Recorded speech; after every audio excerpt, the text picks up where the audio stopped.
हो गया। चलिए, ऑनलाइन वाले आवाज जा रहा हो 5 दबा देना।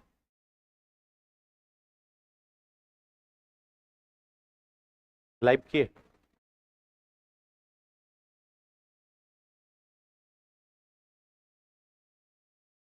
अरे स्टार्ट।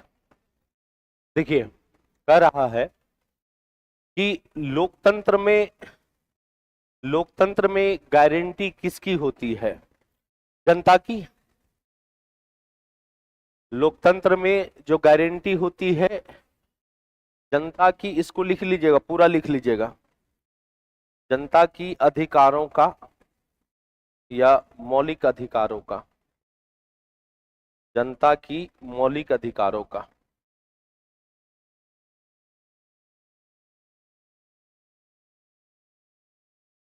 लोकतंत्र में जो गारंटी होती है वो जनता की मौलिक अधिकारों का होता है। और हमारे संविधान में मौलिक अधिकार दिया भी गया है। किस भाग में दिया है? भाग 3 में ना। भाग 2 में तो नागरिकता है, भाग 3 में तुम्हारा क्या है? मौलिक अधिकार है। और अधिकारों की गारंटी दी गई है। आपका अधिकार जो है वो संविधान के दायरे में रह करके कभी छीना नहीं जा सकता है। संविधान से आप बाहर जाते हैं तो उस केस में आपके अधिकार को छीना जा सकता है। तो सिंपल सी बात है कि अधिकारों का गारंटी दिया जाता है लोकतांत्रिक देश में।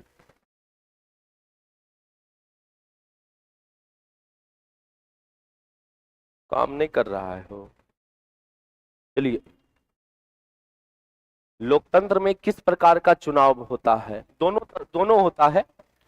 प्रत्यक्ष भी होता है और अप्रत्यक्ष भी होता है। प्रत्यक्ष चुनाव भी होता है और अप्रत्यक्ष चुनाव भी होता है। दोनों प्रकार का चुनाव होता है।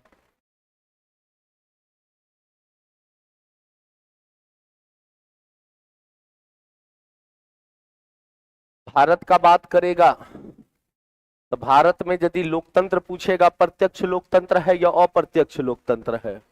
अप्रत्यक्ष लोकतंत्र है। भारत में कैसा लोकतंत्र है? अप्रत्यक्ष लोकतंत्र है। क्यों है अप्रत्यक्ष? क्यों है अप्रत्यक्ष? इसलिए है क्योंकि भारत का जो प्रमुख होगा, भारत का जो प्रथम व्यक्ति होता है वो कौन होता है? राष्ट्रपति होता है। और राष्ट्रपति का चुनाव प्रत्यक्ष रूप से या अप्रत्यक्ष रूप से? अप्रत्यक्ष रूप से ना। तो भारत में जो लोकतांत्रिक व्यवस्था है वो कैसा है?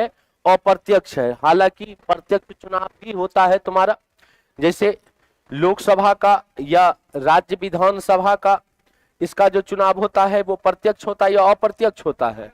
प्रत्यक्ष। अरे, संसद को तो हम लोग वोट गिराते हैं ना, विधायक को हम लोग वोट गिराते हैं। तो जब हम लोग सीधा वोट गिराएंगे तो मतलब प्रत्यक्ष लोकतंत्र हुआ या अप्रत्यक्ष? प्रत्यक्ष हुआ। और जिसमें हम लोग ना गिराए वो कौन सा? अप्रत्यक्ष हुआ। तो राष्ट्रपति प्रत्यक्ष या अप्रत्यक्ष? अप्रत्यक्ष। और तुम्हारा लोकसभा और विधानसभा प्रत्यक्ष। चलिए आगे देखिए, लोकतांत्रिक देशों में सरकार की आलोचना क्यों महत्वपूर्ण है? सुधार के लिए, लोकतंत्र को सुधार करने के लिए आलोचना करना जरूरी है।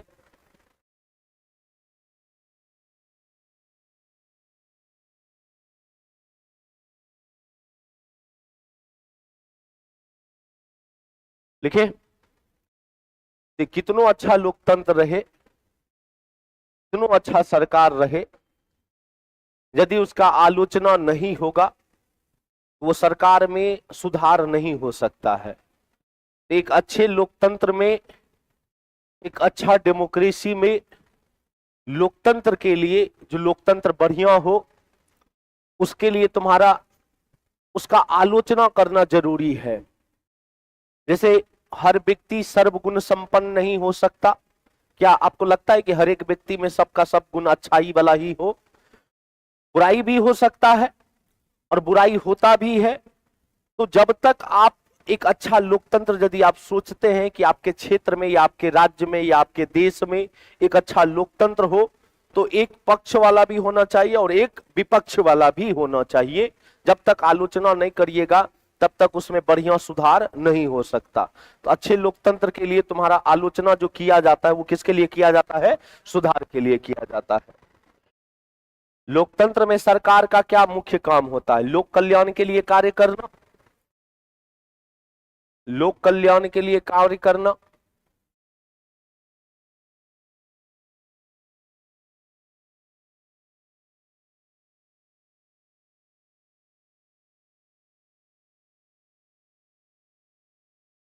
लिखे, देखिए, जब हम लोग अपने संविधान का भाग 4 पढ़ते हैं, और संविधान का भाग 4 जो है वो राज्य के नीति निदेशक सिद्धांत को बताता है, यानी डीपीएसपी को बताता है।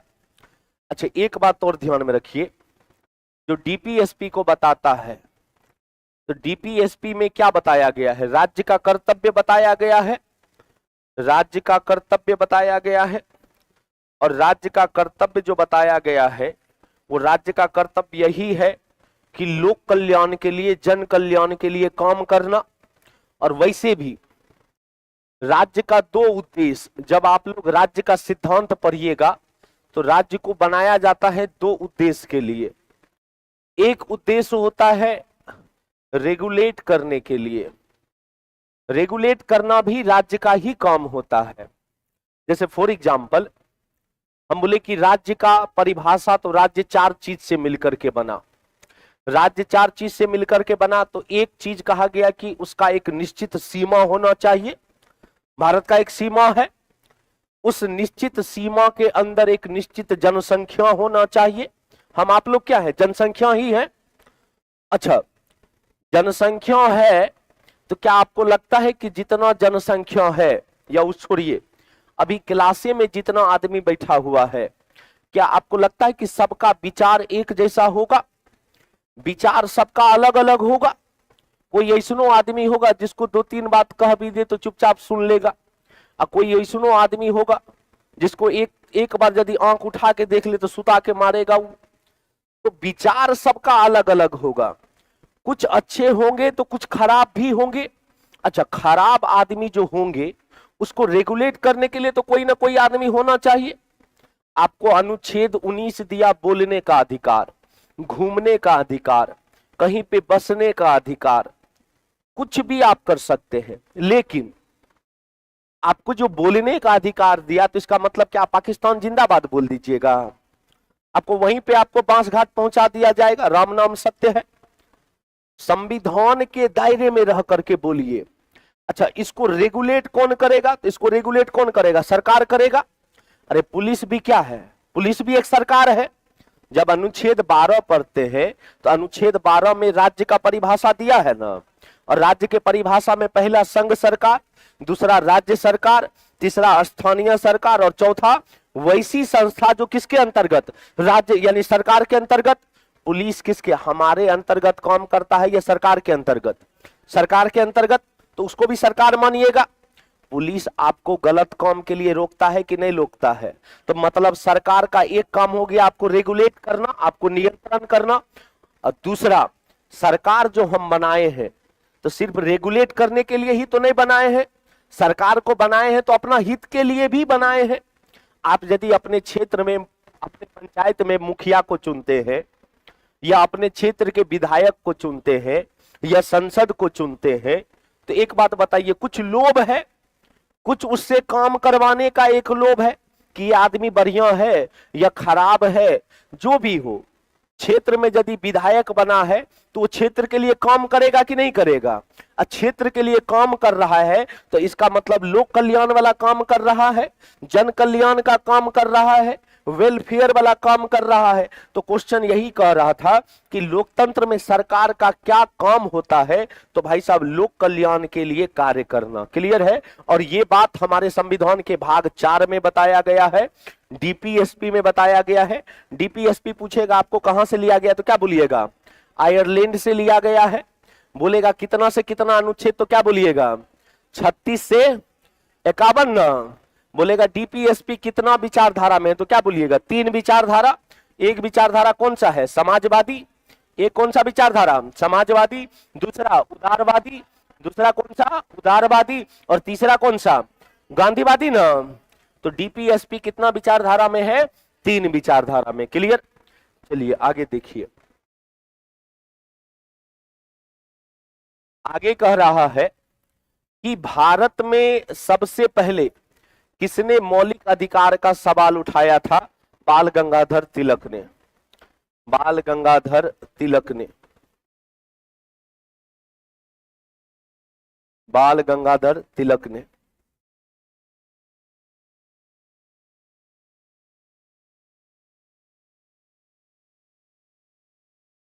लिखे। अच्छा, संवैधानिक रूप से यदि आपसे पूछेगा कि संवैधानिक रूप से मौलिक अधिकार का पहली बार बात कब उठा था, तो वो उठा था 1928 में। और वो नेहरू रिपोर्ट ना, कौन सा रिपोर्ट तुम्हारा, नेहरू रिपोर्ट। और नेहरू रिपोर्ट कब आया था, 1928 में आया था तुम्हारा। और नेहरू रिपोर्ट को पेश किसने किया था, मोतीलाल नेहरू ने।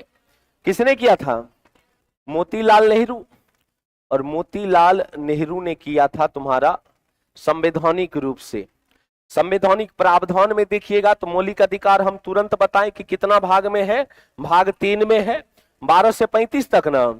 कितना से कितना अनुच्छेद, 12 से 35। मौलिक अधिकार पूछेगा कि आप सब कहां से लिया गया, तो क्या बोलिएगा, अमेरिका ना, यानी यूएसए से लिया गया मौलिक अधिकार।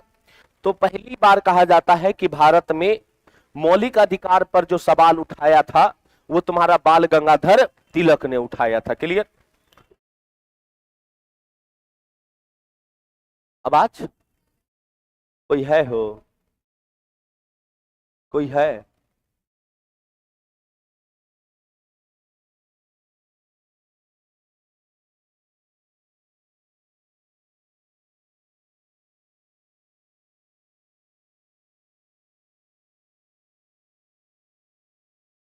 आवाज को थोड़ा कम करो।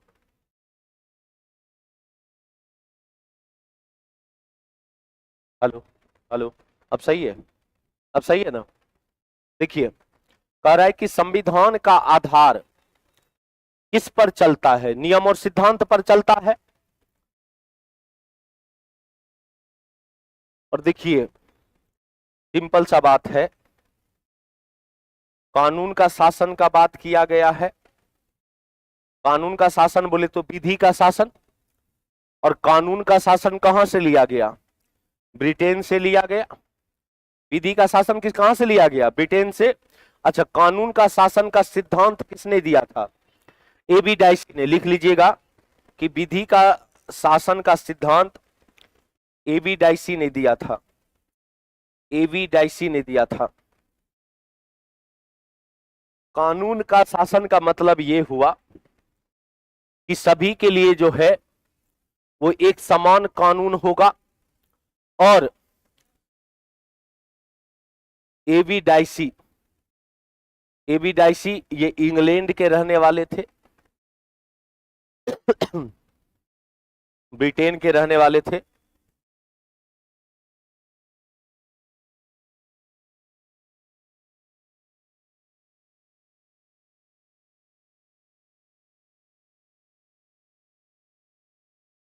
लिखे।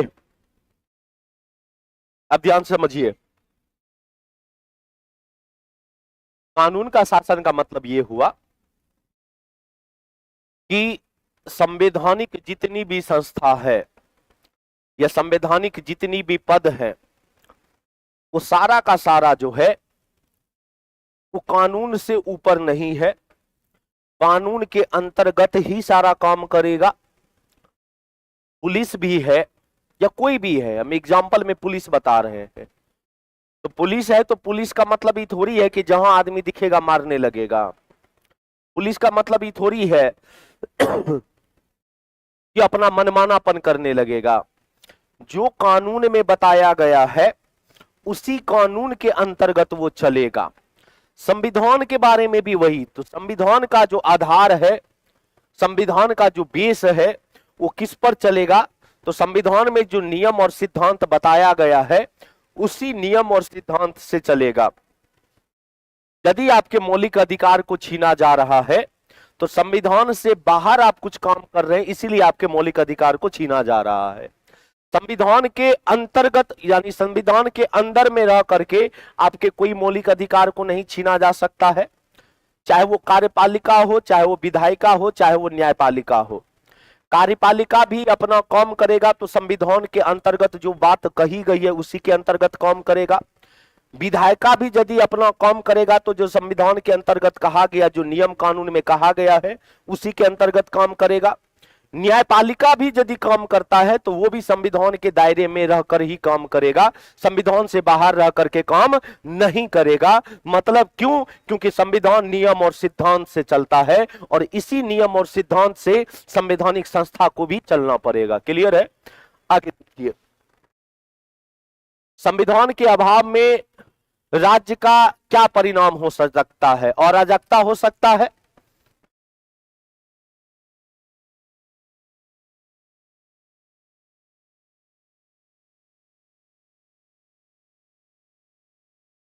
ये अब देखिए, कहता है ना कि अच्छा लोकतंत्र वही है जो एक विधि के अनुसार चले, जो एक नियम के अनुसार चले। जिस देश में या जिस क्षेत्र में विधि नियम न रहे वो देश कभी भी एक अच्छा लोकतंत्र देश नहीं हो सकता।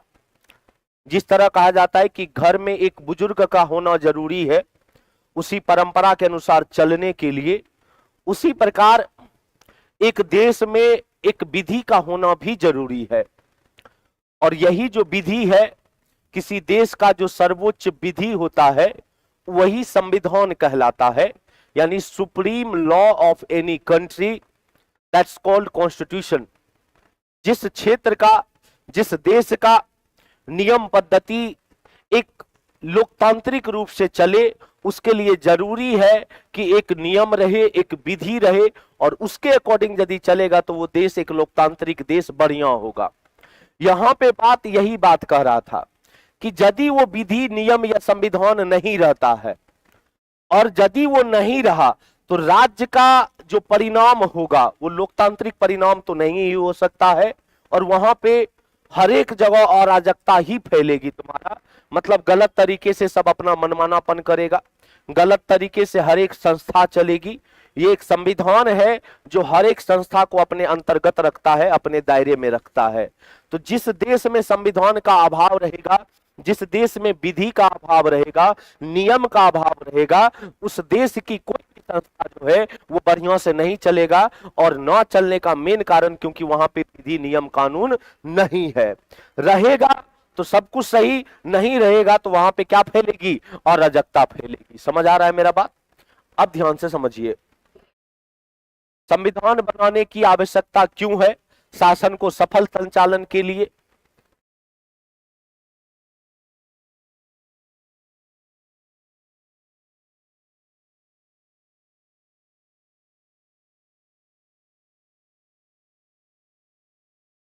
शासन के सफल संचालन के लिए बात वही हो गई कि यदि संविधान रहेगा तो संविधान के अंतर्गत हर एक संस्था काम करेगा, और यदि संविधान के अंतर्गत नियम के अनुसार हर एक संस्था काम करेगा तो उस देश का जो शासन होगा, उस देश का जो शासन प्रशासन का संचालन होगा वो एक सफल तरीके से चलेगा। यदि उस देश में कोई नियम कानून नहीं रहेगा तो उस देश का जो शासन व्यवस्था है या प्रशासन व्यवस्था है वो जरूरी नहीं है कि बढ़िया तरीके से या बढ़िया ढंग से संचालन हो। तो शासन या प्रशासन का सफल संचालन के लिए उस देश का नियम कानून या संविधान होना जरूरी है। नहीं रहेगा तो दिक्कत होगी। और क्वेश्चन यही कह रहा है कि संविधान बनाने की आवश्यकता क्यों पड़ी या संविधान बनाना क्यों आवश्यकता है? तो संविधान बनाने का आवश्यकता मेन कारण वही है कि जितनी भी संस्था है, जितना भी संस्था के द्वारा शासन या प्रशासन चलाया जा रहा है उसका संचालन एक सफल तरीके से हो, इसलिए तुम्हारा उस देश में संविधान बनने की आवश्यकता पड़ती है। समझ आ रहा है तुम्हारा? अब ध्यान से समझिए, संविधान सभा की पहली बैठक कब हुई थी? 9 दिसंबर 1946 को हुई थी।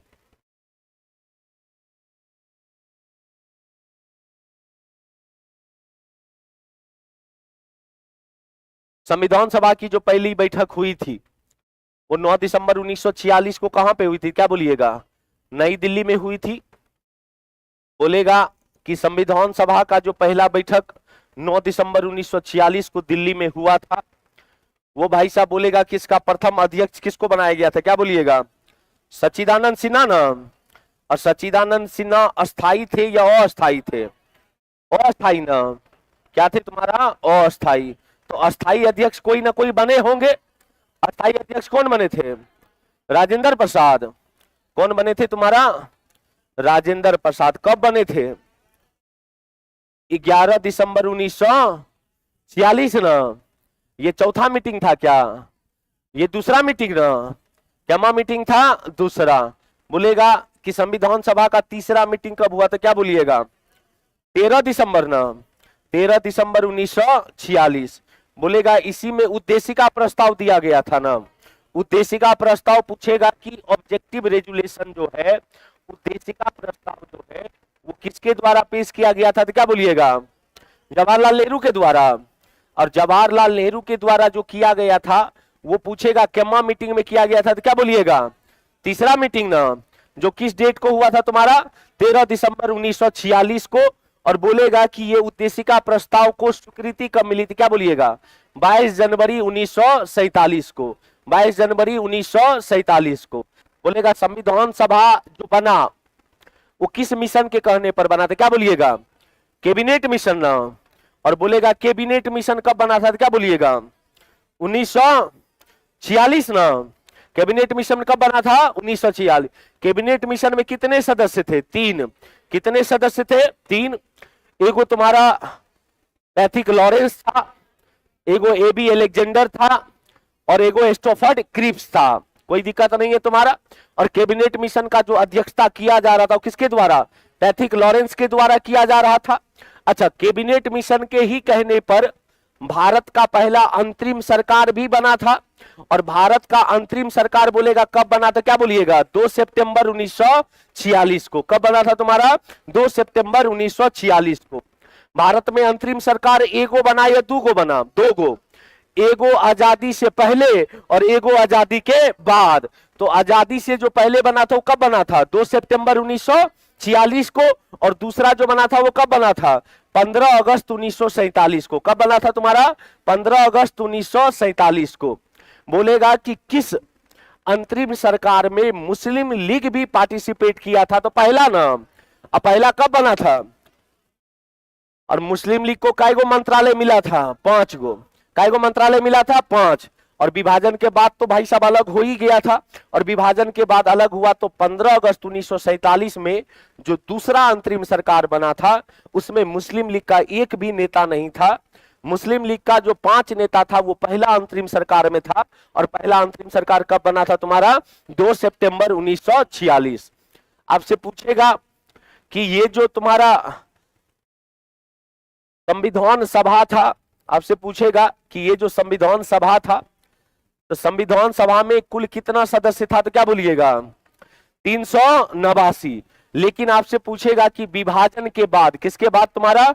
विभाजन के बाद यदि आपसे पूछेगा कि विभाजन के बाद संविधान सभा में कितना सदस्य बचा था? 299। बोलेगा आपसे कि संविधान सभा का कुल सत्र कितना हुआ, तो क्या बोलिएगा? संविधान सभा का कुल सत्र कितना? 11 ना। कब हुआ? कितना हुआ था तुम्हारा? 11। बोलेगा कि संविधान सभा में महिलाओं की संख्या कितनी थी, तो क्या बोलिएगा? संविधान सभा में महिलाओं की संख्या कितनी थी? 15 ना। क्या सरोजिनी नायडू थी? सुचेता कृपलानी थी? विजया लक्ष्मी पंडित थी? दुर्गा भाई देशमुख थी? हंसा मेहता थी? आपसे पूछेगा कि 2 चौधरी थी, एगो कमला चौधरी थी और एगो मालती चौधरी थी। टोटली महिलाओं की संख्या काय गो थी तुम्हारा? 15। यदि आपसे पूछेगा कि संविधान सभा में कुल कितनी समिति बनी गई थी, क्या बोलिएगा? 22। काय गो समिति बना था? 22। उसमें से बड़ा समिति काय गो था? 8 गो। काय गो था तुम्हारा? 8 गो। तो संविधान सभा से जो भी क्वेश्चन बनेगा जितना बनना चाहिए था। हम लोगों ने एक एक करके सारा चर्चा किया तुम्हारा। और जो मेनली समिति बना था, जो 8 गो समिति था, वो 8 गो समिति में एक गो संघ संविधान समिति था जिसके अध्यक्ष जवाहरलाल नेहरू बने। एक गो प्रांतीय संविधान समिति था जिसके सरदार वल्लभ भाई पटेल बने। मौलिक अधिकार के लिए जो समिति बना उसका भी अध्यक्ष कौन बने? सरदार वल्लभ भाई पटेल। अल्पसंख्यक के लिए जो समिति बना उसका भी कौन बने? सरदार वल्लभ भाई पटेल। जो राज्य के मामला, वो राज्य जो देसी रियासत वाला राज्य नहीं, जो ब्रिटिश भारत में उस समय राज्य था, और उस समय ब्रिटिश भारत में राज्यों की संख्या कितनी थी? 11। इस 11 राज्य के मामले से जो समिति बना था उसका भी अध्यक्ष जवाहरलाल नेहरू था। लेकिन आपसे देसी रियासत वाला पूछेगा तो देसी रियासत का भी जो समिति का अध्यक्ष बना वो कौन बना? सरदार वल्लभ भाई पटेल बना। प्रारूप समिति का अध्यक्ष कौन बना? डॉक्टर राजेंद्र प्रसाद। सॉरी, प्रारूप समिति भीमराव अंबेडकर ना। प्रारूप समिति का अध्यक्ष कौन थे? भीमराव अंबेडकर। जो नियम एवं संचालन समिति था, तो नियम एवं संचालन समिति का अध्यक्ष किसको बनाया गया? डॉक्टर राजेंद्र प्रसाद को। जो झंडा समिति था, झंडा समिति का अध्यक्ष किसको बनाया गया था? डॉक्टर राजेंद्र प्रसाद को बनाया था। तो संविधान सभा से जितना क्वेश्चन आपका बन सकता था, हम लोगों ने एक ही क्वेश्चन में उसका ब्रीफ डिस्कशन कर लिया। अब आगे देखिए, आगे कह रहा है कि सामाजिक और शैक्षिक रूप से पिछड़े वर्ग के लिए सरकारी पदों और सेवाओं में आरक्षण प्रतिशत कितना निर्धारित किया गया था? तो कितना किया गया था? 27%। कितना किया गया था? 27%। देखिए, भारत में 2 पिछड़ा वर्ग आयोग बना। 2 पिछड़ा वर्ग आयोग जो बना, जो प्रथम पिछड़ा वर्ग आयोग था, प्रथम पिछड़ा वर्ग आयोग जो था, प्रथम पिछड़ा वर्ग आयोग 1953 में बना। और 1953 में जो प्रथम पिछड़ा वर्ग आयोग बना था वो काका कालेलकर के अध्यक्षता में, किसके अध्यक्षता में? काका कालेलकर के अध्यक्षता में। और वही यदि आपसे पूछेगा इसने अपना रिपोर्ट कब दिया था, तो 1955 में दिया था। दूसरा पिछड़ा वर्ग आयोग पूछेगा, दूसरा पिछड़ा वर्ग आयोग पूछेगा तो तीसरा पिछड़ा वर्ग आयोग 1979 में बना तुम्हारा। और 1979 में जो बना था वो किसके अध्यक्षता में? तो बीपी मंडल के अध्यक्षता में। किसके अध्यक्षता में? बीपी मंडल के अध्यक्षता में। बीपी मंडल बोले तो बिंदेश्वरी प्रसाद मंडल के अध्यक्षता में। और ध्यान में रखिएगा, इसने जो अपना रिपोर्ट दिया था वो 1980 में दिया था। और इसी दूसरा पिछड़ा वर्ग आयोग, जिसको मंडल आयोग के नाम से भी जानते हैं, इसी में अदर बैकवर्ड क्लास यानी ओबीसी के लिए 27% के आरक्षण का बात किया गया था। कितना तुम्हारा? 27% के आरक्षण का बात किया गया। इसका चर्चा जो है वो संविधान के अनुच्छेद 15(4) में किया गया है और 16(4) में किया गया है। लिख लीजिए इस बात को कि पिछड़ा वर्ग आयोग के आरक्षण के बारे में ऐसे करके लिखिए, लिखिए लिखिए, इसको बोर्ड को छोड़िए, जैसे हम लिखा रहे हैं वैसे लिखिए। लिखिए, अन्य पिछड़ा वर्ग आयोग के लिए, अन्य पिछड़ा वर्ग के लिए, अन्य पिछड़ा वर्ग के लिए, अन्य पिछड़ा वर्ग के लिए 1979 में, 1979 में अन्य पिछड़ा वर्गों के लिए 1979 में, इधर पानी लाओ, इधर पानी लाओ, 1979 में बीपी मंडल के अध्यक्षता में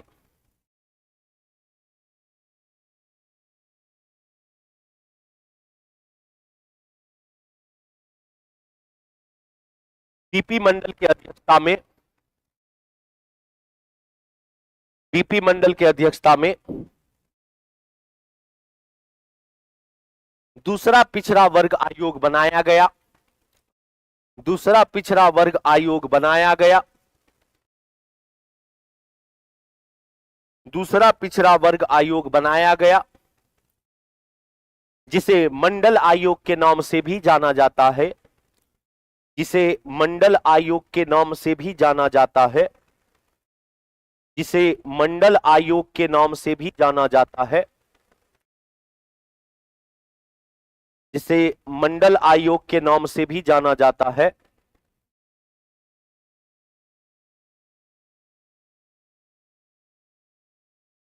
इस आयोग ने इस आयोग ने इस आयोग ने ओबीसी के लिए ओबीसी के लिए इस आयोग ने ओबीसी के लिए 27% आरक्षण की बात कही। 27% आरक्षण की बात कही। 27% आरक्षण की बात कही।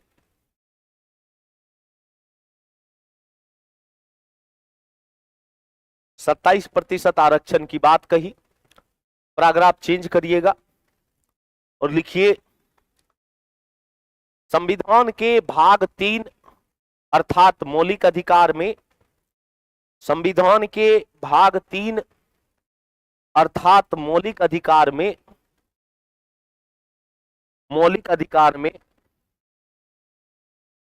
अनुच्छेद 15(4) अनुच्छेद 15(4) संविधान के भाग 3 अर्थात मौलिक अधिकार में अनुच्छेद 15(4) और अनुच्छेद 16(4) में और अनुच्छेद 16(4) में और अनुच्छेद 16(4) में ओबीसी के आरक्षण की बात कही गई है। ओबीसी के आरक्षण की बात कही गई है। ओबीसी के आरक्षण की बात कही गई है। वहीं दूसरी तरफ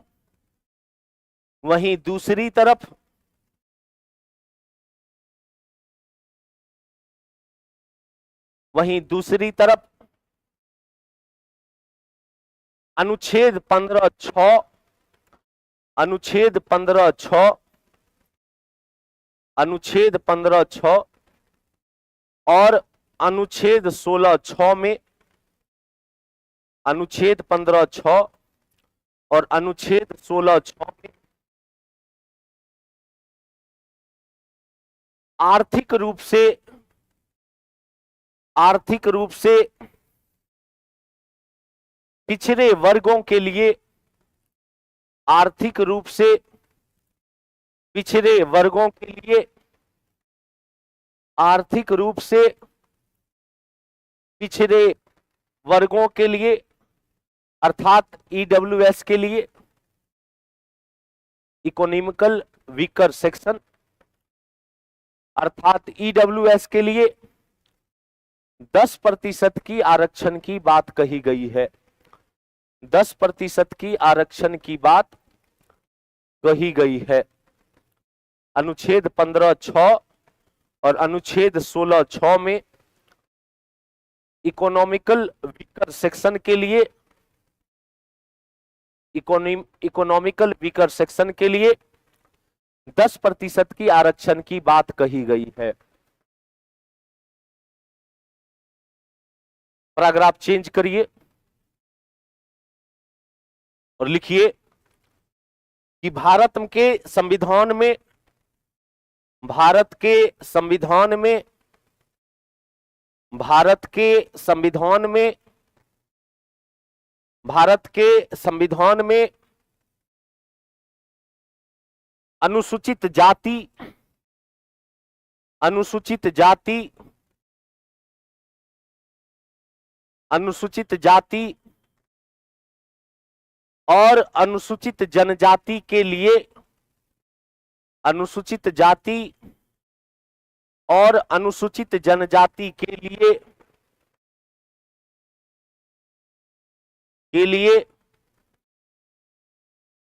एक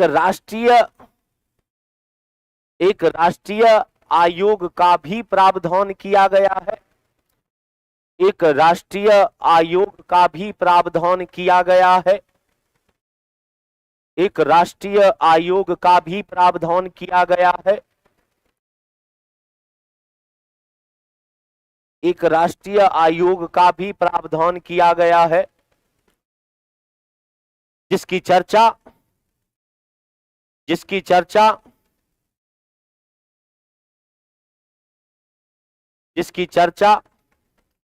क्रमशः क्रमशः जिसकी चर्चा क्रमशः अनुच्छेद 338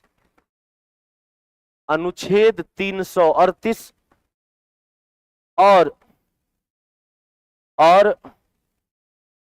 अनुच्छेद 338 ए में किया गया है। अनुच्छेद 338 और अनुच्छेद 338 ए में किया गया है। अनुच्छेद 338 ए में किया गया है। लिख लिए? लिखे? चलिए, मंडल आयोग ने किस वर्ष भारत सरकार को अपना रिपोर्ट सौंपा था? 1980 में। अभी तुरंत चर्चा किए थे।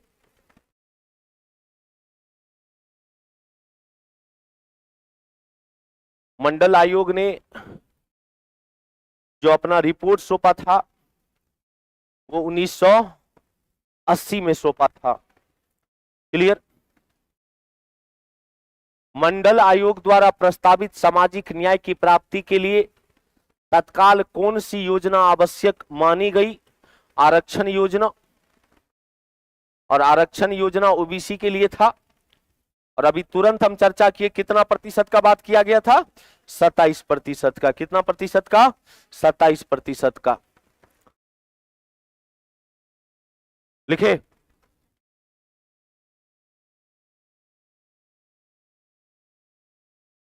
लिख लिए? मंडल आयोग की स्थापना किस उद्देश्य से की गई थी? सामाजिक और शैक्षिक पिछड़ों के लाभ के लिए की गई थी। सामाजिक और शैक्षिक पिछड़ों के लिए लाभ के लिए किया गया था।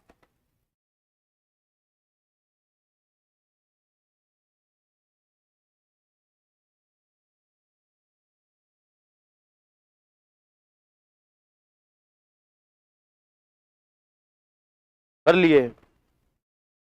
साइड हो जाए।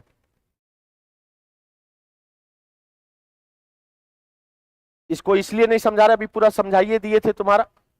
ठीक है, जो समझा दिए उस पर टाइम वेस्ट नहीं करेंगे। ठीक, इसको जितना जल्दी हो सके। आपका क्लास 9 का ही ना पॉलिटी बाकी है, तो क्लास 9 का पॉलिटी कितना क्वेश्चन है उसमें? क्वेश्चन नंबर कितना से कितना तक है? 178 है, 178 है, 178 है। तो मतलब आज तो संडे हो गया ना? नहीं, 2 दिन में तब पता चला उड़ा उड़ा के पढ़ा रहे हैं। ऐसे थोड़ी पढ़ाएंगे। जैसे अभी मेहनत करके आप लोग को बढ़िया से लिखा दे रहे हैं। और देखिए, एक बात हम बता दे रहे हैं, चाहे वो कैसनो क्वेश्चन आए, हम आप लोग को पूरा का पूरा थ्योरी से समझा दे रहे हैं। और पूरा थ्योरी से समझा दे रहे हैं तो एससीईआरटी से पूछे, एनसीईआरटी भी पढ़िएगा तो एनसीईआरटी में भी हम आपको ऐसा पढ़ा रहे हैं एससीईआरटी जो आपके एनसीईआरटी को भी कवर कर जाएगा। हम वो हर एक बात लिख रहे हैं जो आपका कोई रेफरेंस बुक में लिखा हुआ रहता है। रेफरेंस बुक का मतलब एनसीईआरटी एससीईआरटी छोड़ करके जो अलग बुक आता है उसका हम बात कर रहे हैं। आपका एससीईआरटी तो हो ही जा रहा है, थ्योरी पढ़ा रहे हैं तो मतलब एनसीईआरटी टाइप का भी हो जा रहा है, प्लस उसके साथ साथ जो आपका रेफरेंस बुक आप मार्केट से खरीदते हैं उसका भी फैक्ट हम आपको लिखा दे रहे हैं। मतलब एक तीर से 2 निशान देखे थे, 3-3 निशान हम लोग कर रहे हैं। तो उड़ा के तो नहीं पढ़ाएंगे हम, चाहे वो हमको सप्ताह दिन लग जाए या 10 दिन लग जाए, वो आप लोग के ऊपर पेशेंस है। हम पढ़ाएंगे अपने ही तरीके से और हमको लगता है ऐसे ही मजा आता होगा। ऐसे ही मजा आता है ना? ऐसा नहीं ना कि मुराते चले हैं। तो चलिए ठीक है, तो सप्ताह दिन का ले लीजिए ना कि अगला संडे तक जो है आपका जो है ये समाप्त हो जाएगा। उसके बाद तो पॉलिटी नहीं बचेगा तुम्हारा। हिस्ट्री हो ही गया, ज्योग्राफी हो ही गया। अब साइंस का झाड़ सर देखेंगे क्या है नहीं है। ठीक है, तो आज इतने तक रहने दीजिए। इसके आगे जो है लेके चलेंगे हम लोग कल। ऑनलाइन वाला चला समझ आया तो 5 दबा दो।